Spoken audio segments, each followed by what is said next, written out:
For the latest updates on 3LW TV, be sure to follow us on Twitter, Facebook, and iTunes.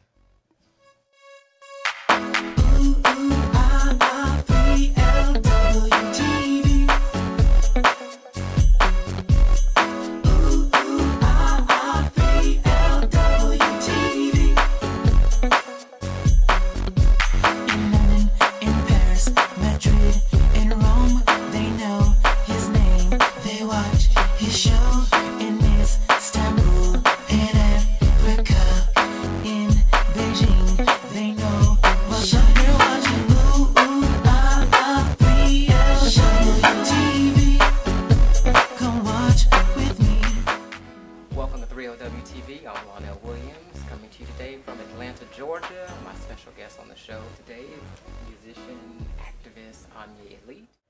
Anye Elite is an openly gay singer and songwriter living in Atlanta, Georgia. During Atlanta's Black Gay Pride 2009, he debuted his single, I Got Him.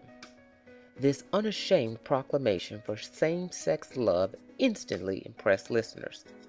On the heels of its success, he followed with All That Matters and his latest single exclusively. 3LW TV caught up with the busy singer recently where he spoke candidly on his life, music, and activism. Well, Anye, I want to welcome you to 3LW TV. It is an absolute pleasure to have you here. Thank you for having me. Right now, I am working on my next mixtape. It's called the Makeover, and it's going to be a mixture of like covers of popular songs that are on the radio and stuff. How has the music of Mariah Carey influenced your music? When I was young, I was abused as a child, and like a lot of times I felt like there was nobody that really like understood me, and so a lot of times when people think of Mariah Carey, they think of like the miniskirt and hip hop and stuff, but like originally when she started, it was like the ballads, like Hero and Anytime You Need a Friend and Music Box, and when I'd hear those songs, those songs spoke to me, and whatever the situation that I was going through, I didn't feel alone. So how were you able to be comfortable enough to come out at such a young age? Really, I think that it was something that like people kind of pushed on me. I grew up in the suburbs, and so when I moved to the inner city Philadelphia, it was kind of like you talk differently, you dress differently, you like the arts, you must be gay. And at that point in time, I really don't think that like I had formulated in my mind a sexuality, but that's just something that they like put on me, and so I was like, well, what is this gay thing? And I looked at it and I checked it out, and it did speak to me. So I mean, there was no closet to ever really be in. I think everyone can possibly go that way, and it just depends on like the factors that that happen in your life, and good or bad, like, and not necessarily, because I know a lot of people always say that it has to be something like abuse or something like that, but like even just what you have an affinity to, like it's just your experiences. I think that's where the sum of our experiences. I think we're all bisexual, but how we react to the information that we receive, which is the nurture that decides which way we go. How did you manage to get your music from being an idea to actually being in stores where people could purchase it? I kind of felt like where there's not a door, make one. I wanted to, like, of everything, my sexuality, the one thing that scared me the most is that I wouldn't be able to pursue my music. So why did you choose to come out as an openly gay artist instead of just hiding like most of them? Ooh. Hey. When I would listen to like songs by male artists, they, I didn't really connect with that. I mean, I love women because that's where I come from, but in like a romantic way, like that doesn't speak to me, and so it was either change the pronouns, or try and sing Up in the Rafters with Mariah Carey and Whitney Houston. So I mean, I thought that my contribution would be to, you know, make music where people wouldn't have to do that. And then hopefully, like I said, like, you know, the way music has influenced me and saved my life and gave me a voice when I didn't have one, you know, hopefully I could do that for other young people coming up. I was watching CNN, and there was a story about a young man named Larry King, actually, because he had, I guess, what was perceived as feminine characteristics, that he was, you know, attributed, you know, he was gay. Mm-hmm. They called him gay. And, you know, a kid in his class felt so strongly about that he took his father's gun and shot him. And, you know, and I was so in shock that, like, stuff like that was still happening. Like, the last time I had heard anything crazy like that was, you know, Matthew Shepard. Right. And you know, and that was, you know, the ethnicity of those guys was, you know, is different than mine, so it was kind of seemed like, you know, a them thing and not a us thing. And, you know, people were schooling me about, you know, Michael Sandy and Simi Williams in Miami, and like that, you know, so many of us, right. You know, African American and Latino, and, you know, being, you know, violently, you know, hunted down. And so I felt like I didn't know. And what I always do with my music is, you know, I always write and sing to people who I think are like me, and so I decided to bring attention to it. I have to move somewhere where there's black gay people. And so Atlanta was that place. So I came to, like, I literally moved to Atlanta to be gay. And to be gay freely, to practice. And anyways, and so, you know, coming here was brought to my attention, you know, the high infection rates, the high HIV infection rates among people in my age group. And so, you know, I just thought, again, like, you know, so many times, you know, people are blamed for the negative, like the negative effects of art, you know, on, like, in the real world and on our culture. Right. And I, you know, with music, I just try and make, well, with the Sneak Preview project at least, I tried to make music that was, you know, just like informative. And so I also, in order to make that kind of music, I had to, you know, go out and actually learn. And so that's how the activism, you know, manifested itself. I think it's similar to the stigmas with homosexuality. I mean, you kind of have to come out, and I know it's not a easy thing to do, you know. I mean, especially, like, imagine, like, someone that's black and gay and then HIV, you know, tests as HIV positive. It's like one more stigma after another, and so, like, I mean, I can imagine how, like, by the time you would get to, you know, the last point, that you really don't want to say anything, but that silence allows for other people, allows for you to be oppressed. If you're silent, then you don't exist. So what is your relationship like with your parents today?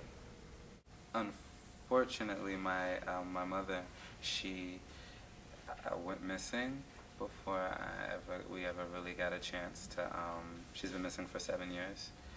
She was delivering pizzas, and she went out on a pizza run and never came back.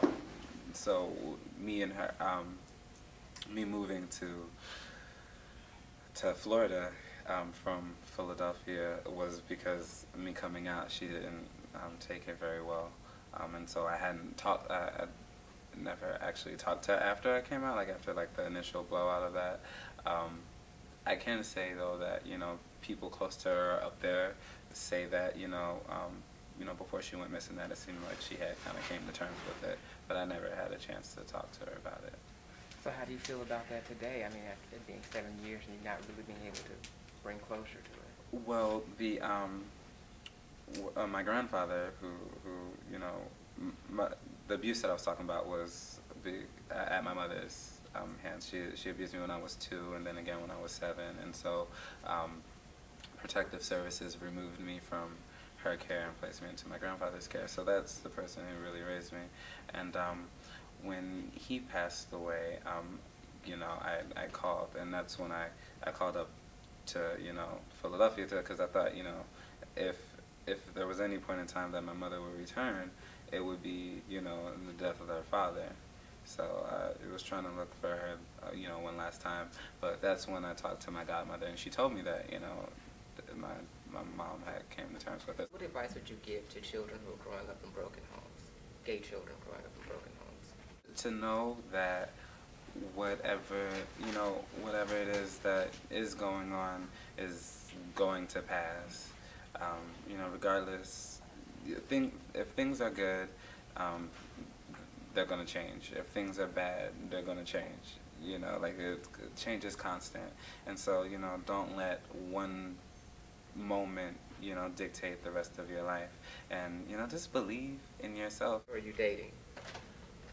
No, I'm dating music. That's my final answer. So what's next for Anye Elite?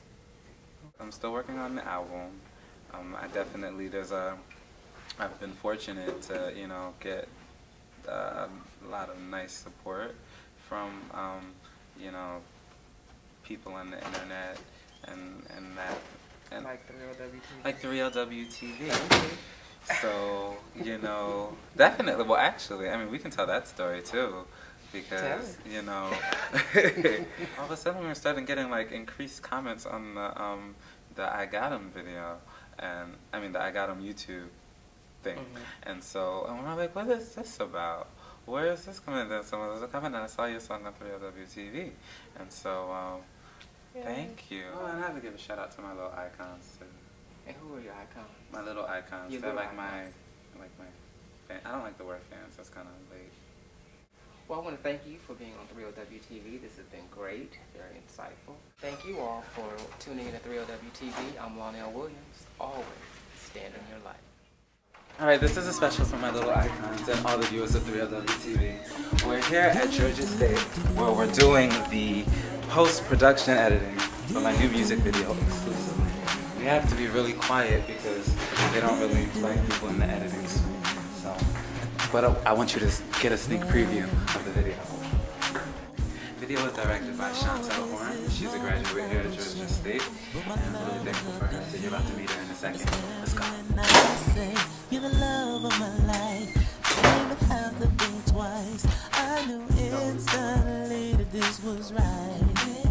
But they say boys and boys, they ain't supposed to fall in love. But look at us, we do. And they say boys and boys, they ain't supposed to do what we do.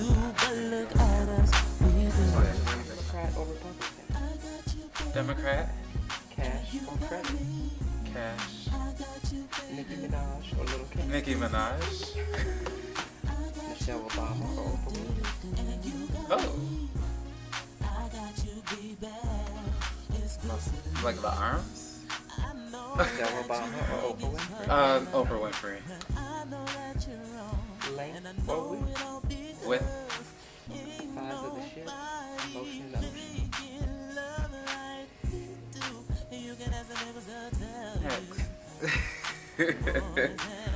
Okay, last but not least, talk about Pancake. You are listening to a tech production. Do do do do do do do do do do do. Yeah,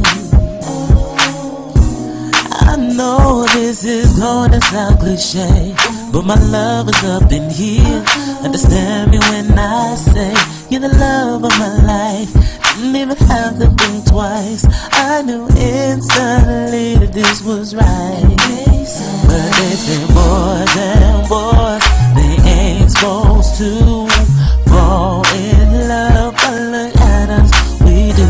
And they say boys and boys, they ain't supposed to do what we do. But look at us, we do. I got you, baby, and you got me. I got you, baby, exclusively. I got you, baby, and you got me. I got you, baby.